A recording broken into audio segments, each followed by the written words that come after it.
The rise of Monterasas in Cebu, plagiarize?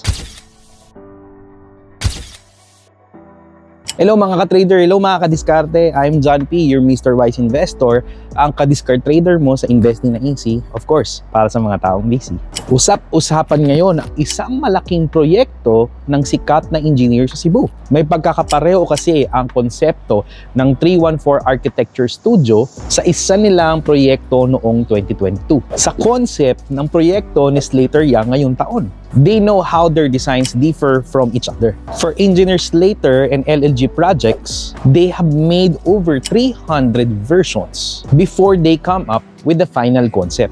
Alam naman natin na parang trading lang yan. Coming from same concept and different design, kaya hindi matatanggi may pagkakaiba sa different market o di kaya approach sa pagtitrading. Majority of traders studies the same thing. But of course, pareho din ng training na maging magkapareho ang approach kapag binigyan ng same problem o same challenge. Lalong-lalo na isang market lang naman ang ginagalawan. Ikaw ka-discard trader, anong comment mo about this one? Drop mo naman sa comment section.